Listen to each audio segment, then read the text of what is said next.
กับไปตลาดพี่น้องได้ซื้อเบาะบนนอนเด็กน้อยตัวที่ปูออกซ้ำเด็กน้อยเขาอนุบาลนี่แหละเป็นนอนนั่นมันมีหมอนเด็กน้อยแล้วก็เบาะบนนอนแล้วก็ซื้อถุงอองไว้ใส่เสื้อผ้าให้เพิ่นตอนเพิ่นไปตัวน้อยเพิ่นก็เลือกไว้ด่างงามอยู่ได้พี่น้องทั้งขวดปากมันอีกอย่างกับเพิ่นที่เพิ่นเผาแบบใจเย็นๆนั่นนะพี่น้องแบบบ่ปล่อยไฟแห้งเสียอะไรกันโอยไปเถลิกเดินหน่วยทหารมันก็บ่หมุนปันดัดขัดได้ใส่ฟางอันนี้ดึงก็บ่ได้ขาดง่ายนะโดยกับสบายดีและสวัสดีเด้อพ่อแม่พี่น้องเบิดสุขคนบรรยากาศช่วงแรงๆพี่น้องพอดีชาวเล็บน้อยมาแต่ไปเวียกพี่น้องไปตลาดแล้วก็มื้อนี้ไปอ่านเอกสารใบแจ้งเกิดของไอเทลกับไปเฮ็ดใบยังยืนที่อยู่ให้เพิ่นเพราะว่าทางโรงเรียนเพิ่นเอาใบยังยืนที่อยู่ใบแจ้งเกิดพวกสมโนครัวนี่แหละพี่น้องว่าวันที่2เสียเพิ่นไปเข้าโรงเรียนทางโรงเรียนเพิ่นให้เฮ็ดเอกสารไว้ก็เลยไปอัดเอกสารว่าให้เพิ่นกับไปตลาดพี่น้องได้ซื้อเบาะบนนอนเด็กน้อยตัวที่ปูออกซ้ำเด็กน้อยเขาอนุบาลนี่แหละเป็นนอนนั่นมันมีหมอนเด็กน้อยแล้วก็เบาะบนนอนแล้วก็ซื้อถุงอองไว้ใส่เสื้อผ้าให้เพิ่นตอนเพิ่นไปใส่เสื้อผ้าใส่นมไปโรงเรียนมาแต่ตลาดชื่อเสื้อให้เพิ่นพอได้หนุ่งไปโรงเรียนเสื้อแขนสั้นธรรมดาเนี่ยยามฮ้อนช่วงพักแรงนะนี่เพิ่นใส่ชุดธรรมดาก็ได้พี่น้องโรงเรียนเลี้ยงเด็ก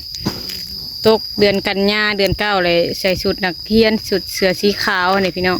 แต่ช่วงนี้ใส่ชุดธรรมดาก็ได้ก็เลยบ่ได้ซื้อชุดของโรงเรียนเดือน9จังซื้อน้ำทางโรงเรียนไปเลยพอดีมาเวทางเตาถ่านน้องไผ่เพิ่นกำลังลุยงานอยู่กำลังสียิบถ่านสบายดีได้จากสอบแล้วมื้อนี้นะได้7 สอบตัวนี้แหละ7 สอบ7ตื่นก็เต็มเลยเพราะว่าเพิ่นหากระขวัดมื้อนี้บ่ขวัดมื้อเช้านี่แล้วก็ไปเวียกเนี่ยหาก็มาเก็บตอนนี้เพิ่นไปเวียกนี่พี่น้องหั่นเก็บไว้หลายปีใหม่กระเป๋ามันฮ้อนขวัดตอนเช้าพี่น้องมันเย็นๆนี่เพิ่นตะแลงเข้ามาเราเก่งเพิ่นย่างๆไปพุ่นก็งามอยู่เนาะขวัดปากมันก็เขาเลือกเอาเด็กตัวน้อยนี่ก็บ่ได้เอาไปได้เพราะว่าที่ว่าดังเองตัวน้อยเพิ่นก็เลือกไว้ด่างงามอยู่ได้พี่น้องทั้งขวัดปากมันอีกอย่างกับเพิ่นที่เพิ่นเผาแบบใจเย็นๆนั่นนะพี่น้องแบบบ่ปล่อยไฟแห้งเสียอะไรกันโอยไปเถลิกเดินหน่วยทหารมันก็บ่หมุนปานใดกระก้นใหญ่อยู่ตัวนั้นขวัดปากมันอื่นปากมันบ่แต่มันก้อนใหญ่เฮาก็สิเลือกรวมกันแต่มันน้อยเฮาก็สิกดไว้ดังเกิดไว้ดังคือเถื่อก้อนนั่นเพื่อนจะดังตลอดค่อยฮ้อนเมื่อน่ะดังคักให้ได้นั่นน่ะถอกโหลลงไปเพื่อเวลาเฮาปิ้งแหละเอาอันนี้ถอกใส่ก็ได้ใส่ปิ้งนี่ถ้าไปซื้อกับแพงกระเป๋าหนึ่งประมาณ40 ปลายหัวหรือ50บ่45บ่ประมาณนั้นนั่นกับพวกได้ดังอยู่ฐานน้อยนะพี่น้องก็ดังได้แบบสบายเป็นกำลังเก็บสิแล้วเลยพี่น้องเลือกเอาตัวนี้ก่อนเลือกเพราะมันเต็มทางนี้มันก็ยังงามอยู่นี่ทางนี้ทางปากมันเขาจูดเลยเขาตอนเขาจูดมือแรงเขาปล่อยไฟแห้งเนี่ยมันก็แบบเวลาขวัดมันก็จะประมาณนี้แต่ว่าคาวิดปากมันไปเลยอ่ะคืองามนะบัดนี้ก็เริ่มงามไปเรื่อยๆเนาะจูดปากมันทำอิดคันโบเล่งไพ่กับมันสิบติดได้เนาะมันสิมอดมันอัดไว้เนี่ยก็เหมาะแต่เป็นชั่วโมงมันไฟไว้ทั้งเช้าๆเรากำลังโกงไว้กำลังวางคางมันเราก็ได้กำลังวางคางมันมื้อนี้เพิ่นไปหับจ้างมื้อนี้หว่านข้าวคือว่าเป็นหากมาไปหับจ้างหว่านข้าวหน้าให้ข้าเจ้าทางพูนเรากำลังวางคางแล้วก็ไปตัดพื้นแต่ละมือประสูเห็นฮะก็เห็นเพิ่นมือนี่อยู่ในเฮือนเพิ่นจ้างหวานข้าวหน้าแซงไปหวานข้าวหน้าปีนี่พอดีเต็มศพพอดีได้7 ศพเนาะ7 กระเป๋าเต็ม7 กระเป๋า มีคนจองแล้วบ่นี่นะ ก็นี่บอกมันมาซื้ออยู่กินนี่แต่ว่ายังบ่ทันเก็บเลย บ่ได้ขาย ก็เลยไปขายมื้อหน้าเนี่ยเพราะว่ามันก็บ่หลายปานใดเพราะว่าเพิ่นมาซื้อไข่ล่อเพิ่นพาเมื่อก็เลยบ่ได้นะ เฮาเก็บบ่ทันแล้วเนาะ คือสิเป็นของแม่เฒ่านี่แหละเย็นเราซื้อมาเนี่ยแหละเพราะว่าเราซื้อไปขายต่อ คือของไม่เท่าค่ำบ่ละขวัดแล้วบ่ของเรานะ ขวด2เถื่อ ไม่อยู่บ่ บ่ได้ไปเลยมีแต่ไอ้เก่งเพิ่นไปมื้อก่อนนะแต่ว่าเพิ่นว่าบ่ไหมกระบวนแปลงหายจักว่าหมักนี่แหละบ่จัก ผู้เฒ่าเนาะทั้งเถื่อกับบ่มีแห้งแปลง อันเอ้ยหน้าเพิ่นเป็นคนเบิ่งเขาเลยบ่ฮู้อะนะ บ่ เรา มี เป็น แห้ง เพื่อน อืม บางทีเราก็อาจจะบ่ฮู้แน่แล้วกันกับบ่ไหม แม่นเลย เวลาเราจูดเราอัดไว้เป็นกกหนามันก่อนเนาะ หอบทำอีดพี่น้องเอา7 ศอกก่อน สิได้อยู่ประมาณ7-80ปุ่มประจักเทื่อก่อนเนี่ยได้เท่าไหร่70 ประมาณ 71เทื่อก่อนคือว่าเทื่อก่อนได้71 ศอกเทื่อนี้กะเทื่อนี้จักว่าใหญ่กว่าเทื่อก่อนบ่จักเนาะหางไม้มันบ่ใหญ่เท่าเทื่อก่อน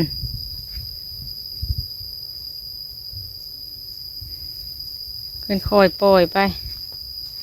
มันกับทานมันกับโบหมุนปล่อยหลายแห้งหลายกระกายแล้วก็บ่ไหม้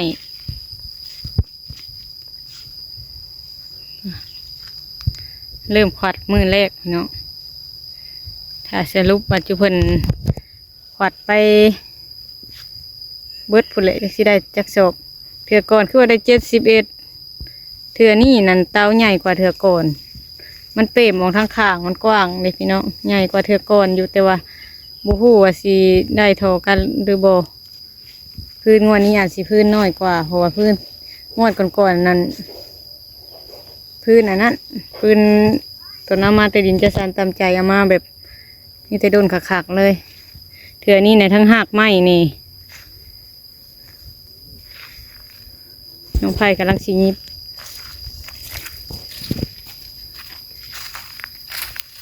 บแล้วเพิ่นก็สิเอาไปไหว้เลยพี่น้องยันฝนตกเนาะ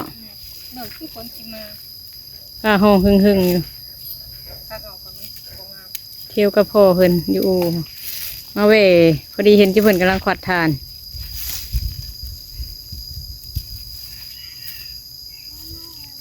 ใหญ่จากฟางมาเพราะว่าตัวนี้มันสิใส่ได้โดนได้จนขวัดเบิดหัวจักว่าย่างมาจาก แล้วก็หนึ่งไม่ได้ลายเนาะเสื้อผ้าตัวนี้ เท่าไหร่40บ่แม่น นอดสิวะ เกือบ50 บาท คือ140 บาท อันหนึ่งเท่าไหร่ ทั้งบันซาว่าตะกี้นะถือกเนอทั้งนะ แต่ว่าอัน กระเทือนชื่ออยู่พี่เลยนะเราผัดบางเทื่อเราบริเมื่อพุ่น เลยได้ก็คือกันกับผักเพื่อนเลย อันนี้แล้วมันคอยเอาพายยากเลย ตัวนี้บอก แต่คอยอยากประหยัดคอยกับจีเครื่องไว้นี่แหละ เอ้า มันทนเลยมันแข็ง มันกระขักอยู่ จีเครื่องมันก็ยังหนาอยู่ ลืมเอาเข็ม จีเครื่องก็ยังหนาอยู่ซาพายยากครับ ข้าวแดง มาพายนั่นนะ มาข้างล่างหน้า มาปะนะ สีแดง ลุยอยู่ของชาวสานี่มันเกินช่องโตหนึ่งคือว่าจักว่าได้ช่องโตเท่านั้น เห็นบอก นี่มันกำลังเบ่งออกอยู่ ว่าอะไรในสอง ได้แต่ช่องโตไม่บักใหญ่บ่ว่าจะได้ช่องโต จ้องเลยมากันในสองโต้หนึ่งบ่คือได้ถูกหน่อย นี่แต่สีดำเบิดดำคือแม่ เฉพาะของหน่อยเนาะ หักทองมันน้อยแต่ว่าโตแม่มันหาใหญ่แต่ว่าทองมาคือได้ช่องโตปกติ4-5โตพุ่นแหละ ขบวนไฟมาสื่อถาดบอกให้มาสื่อถาดเขาเลย ขวัดแล้วเลยเด้อ เห็ นี่ นอันนั้นเห็นเพิ่นมาซื้ออยู่แต่ว่ายังบ่ทันเก็บเลยนะเขาถากันไว้ดอกโดนเซเว่นผู้ใด ทานมาฮักก็ขวัดเดี๋ยวนี้ กินข้าวแล้วเพิ่นมาซื้อเลย เก็บไว้เพิ่นใหม่ก็โซ่ กินข้าวกันยิบไปแล้วมีถุงมาทำบอกดอก ไปหับจอบหวานข้าวว่ามื้อนี้นะ แม่มือเท่าไรบ่บนโอ้ยได้เพิ่น70,000 ก็ค่ายุ่มบ่ได้ไปเบิดมื้อเนาะ โอ้ ไปหวานแล้วก็มา เอาสีปลาบ่ สี่เปาหันกับหวานพูละ2 เปาข้าวเดียวหวานใส่กันนี่แหละ เลือกตัวนี้ก่อนไม่ทำมันเก็บปลาไว้อย่าคนห้าม เป็นสิเก็บไว้ดัง ขัดได้ใส่ข้างอันนี้ดึงกะ ดึงก็บ่ได้ขาดง่ายเด้ มันมันได้ค่ะ เจ็บข้างตัวเป็นก้อนนั้นบาง เปลืองแล้วก็เปลืองอีกมันเท้าจีกมามัน ๆจีกมันก็สวยเลยเนาะจีก คุยเป็นเท้ายิบนะ อันนี้ผัดจีกกับไปกันยังปลายนิดหน่อยยังยิบได้อยู่กระบวนเพันยางมาเงินซามื้อนี้ ได้แล้วสิได้จูดยังบ่เต็มอยู่ โยในกองใหญ่ เราบ่ได้ใหญ่ได้ สิไปหลดเลยเนาะ ไปโดดแล้วมันบ่มีไม้ใหญ่เด้ เอองวดนี้ค่ะบ่มีไม้ใหญ่เนาะ มันไม่ไม้ใหญ่แล้วก็มันบ่เต็มก็เพื่อมันนั่นเต็มมันยาวซื่อๆบ่ได้ใหญ่สำของลาตีเท่าใด อันนี้มันเป้มองทั้งข้างเนาะเถื่อนี่นะมึงเลยนี่เป้มข้าง ปล่อยแผ่นมันน้อยยาว ซากับเพิ่นกำลังตัดมาบ่ทันเต็มเอ้าทางนี้บ่ถูกอะเคยได้ยินแต่เขาว่าใหญ่ยาว ปล่อยแผ่นน้อยๆปล่อยเห็ดยาวๆคือหลีนี่คือเขาเห็ดหลีนี่สวยไหม สวยสวยเป็นยิบนาทีคักได้ ตัดออก รุ่นบ่รอดพุ่นแหละ อันนั้นขันเล็กน้อยดิเพราะว่าฟัดปากมันก็สิบ่ใหญ่ปานใด หอบต่อไปนี่ก็งาม มันก้อนใหญ่มันก็เอาขายแล้วก้อนน้อยมันก็ไว้ดักเอง แม่นหั่นเลย อาตีเห็ดขาดมีซีมืออาชีพเป็นในเพิ่นเห็ดได้บ่มีสน บ่มีส่วนแล้วก็ไม่คักเขาเฮ็ดนะ งามบ่มีสน เอาไปเสื่องอะ ก็มีอยู่หั่นเด้อหั่นเด้ บ่ลาย ทางบ่ลาย มันก็ธรรมดาฉันน่ะ พอดีได้ไปผ่าดัง ไม่ดังกะขังเลยติดกินอยู่นี่ดิ ดังไผเฮ็ดกิน สุดแล้วไปหาพื้นมาใส่อีกได้ คำว่าจะไปตัดทางนี้เลยเสื้อหั่นนะคือสีมีอยู่ อุ้ยทั้งเฮือนทั้งห่ะทั้งนั่นเครือน่ะทันสิตัดเครือน่ะ เท่านั้นบอกเคยตัดเท่าเลยบอกตัด อุ้ยเขาไปสิหายเพียงเดี บ่หายบอก เขาตัดอยู่หั่นเดี บอกกะ อ่ะเครือลายได้ทางน่ะทางเฮือนข่อยไปหูดยานาง เห็นแต่คน เครือน้ำคลองเครืออันอ้อยสร้างเครือนะคะเครือน้ำมักเล็บแมวนี่ ดังมาบนนี่เลยสื่อใหม่ เครือน้ำม่วงน้ำเมียกลายทางน่ะค่ะ เออ ไม่น้ำบ่เป็นอ้าวดอกมีแต่เครือลายกลัว กระเป๋ากะสื่อเพิ่นมาเศร้านี่เลยนี่ มันโผล่ 12 กระเป๋าเก่า เรียกได้เขาว่าขึ้นราคาแล้วบ่กระเป๋านะ หน่วยละพันเลย กับหน่วยละพันเก่าใหม่กับหน่วยละพัน เอาไม่จ้อยคือว่าหน่วย2,000เลยได้เดี๋ยวนี้พุ่นเนาะจักเพิ่นซื้ออยู่ไสพุ่นเนาะ จะไป ว้าแพงแท้ๆเพิ่นว่า ตุกใส่ ตุกอันนั้นเด้ ตุกแม่บักโชคนะ ตุกแมบโซกค่ะ เห็นแล้วเอามาอยู่ได้ผัวแล้วก็อันเท่าโชคเอามาอยู่ได้ ผัวเราไปเห็นเรียกว่าสาร แม่นในบ่อนเราตีดินบล็อกหั่นนะ แต่ว่ามีบริษัท เราเห็นป้านางไปเบิ่งในหั่นเลย กระเป๋าเราใหญ่ เห็นป้านางเราไปเอาในหั่นเลย นี่ในเด็กการ์ดแบบนี้การ์ดกระทิงนี่ กระสิงบ่ กระทิงกระทิงอะไรมันเก่า เห็นเราเก็บมาอยู่เห็นเท่าโชคแล้วแบกมา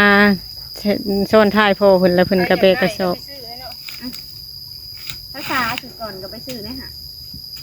เห็นป้านางกายไปทางนั้นขึ้นอยู่แล้วเอาไปเอาในไสคือเห็นกระสอบในท้ายรถจักรเถื่อก่อนๆนะ ไปเอามาตอนที่หุ่นยนางบอก เพื่อนลูกเลยคอยไปมือนะคอยหักบ่ได้ถามมันก็สิบ่ได้ถามเนี่ยคอยบ่มีถาด เออ บ่ได้ถามคอยไปหูยันนั่งคอยจะใกล้ไป เออตะเก่งเพิ่นไปหาของกินเลยพี่น้องเอ้ยเพราะว่าเป็นควัดทานแล้วเลยให้น้องละตียิบ กินเลย หาของกินเลย ใส่รีบมีดไป ว่านี่ได้หอย บ่ลือไปตึกแห โอ้ยว่าเช้านี่ตึกแฮงก็ได้หอยแล้วก็ได้ปลา นี่ ตะขอน้อยตัวหนึ่งเมื่อไหร่มันเถาเลย ไปตึกอยู่ใส่ ได้ลุมนี่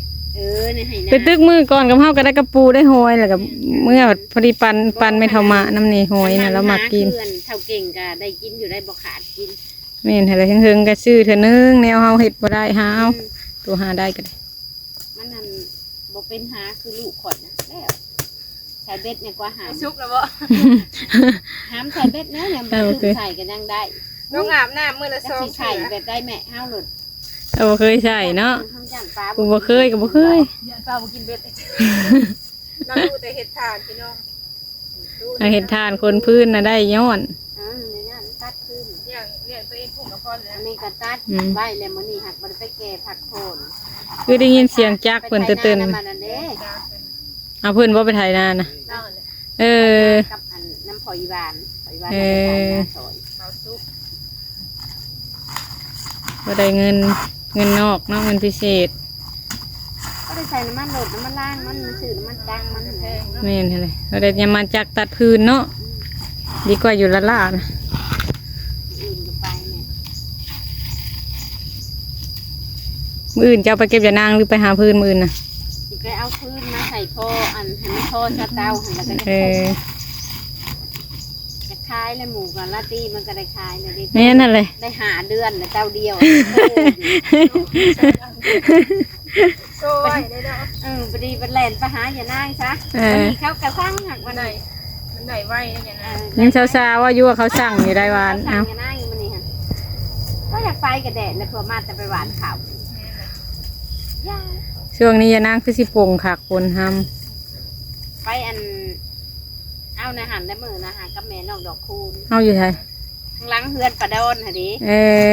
มันหลายได้แถวนั้นน่ะ พูดในข้างเฮือนบักทงแล้วมันแดดห่วยลิฟต์เข้าป้าแบบนี้ เขาไปนั่นน่ะมันสิเป็นเครือเป็นพุ่ม เอาบอลน้ำก็ได้7-8ห่อหุ่นแล้วก็ห่อหุ่นแล้วก็ ดึงลงมาก็เป็นเครือเป็นพุ่มมันละคักแท้ ใบเป้าก็อยู่ในหันโลเด้ ใบเป้าลายในโดนนั่น ใบ น่ะ เป้าลายนี่ก็พูดแล้วก็ห่อแล้วอยู่ในหัน เที่ยวไปทองเฮียนก่อนยังสิไปมันจังได้ไปนะหมู่พอได้เงินใช้อยู่ได้มือละพอ50-60ได้อยู่ได้หาได้10มีอะไรทำเงินบ้านเฮาพอได้ซื้อบ่พอว่าสิได้เงินเก็บไว้ซั่นซะ พอได้ซื้ออยู่ซื้อกิน ฉันเฮาบ่หาจังนี้ก็ยังบ่ได้ กระเป๋าปล่อย สิไปถ่ายกินเงินขายทานนี่โชคทางเพื่อนก็บ่ได้เจ้าหนึ่งอีกคน ยามใดเนาะ ยามใดอันนี้อันหัวหน้าก็ยังบ่ได้เห็น ว่านแล้วเบิดคู่หายแล้วบ่ยังบ่ เป็นงามงา อืม ยังแต่อันให้มีน้ำและบริวารยันมันอัน ดำมาบ่ ดำเอาตัวน่ะ มันโล่ง คนแห้งเพิ่นน้ำท่วมพระใต้ใช่ แม่นเลย ผู้ใหญ่ ทายอนเอาอันนั้นดำตัวหรือว่าว่านก้านไว้ เลยเด้มันกล้าไว้เลย น้องไผ่เพิ่นยิบทานพี่น้องได้2-3 สอบเลย บัดสีดำนี่ก็ยัง มาถ่ายให้พี่น้องเบิ่งทางประบุญเพิ่นก็มาลิ้นน้ำ ทับทีแล้วบ่มีเงิน สำหรับคลิปนี้ก็สิขอจบคลิปกันพี่น้องขอบคุณหลายๆเบิดทุกท่าน ที่มาให้กำลังใจสำหรับคลิปนี้สาวเล็มน้อยก็สิขอตัวลาพี่น้องไปก่อนเด้อพี่น้องเด้อสำหรับคลิปนี้ขอกล่าวคำว่าสบายดีเด้อพี่น้อง ขายน่ะ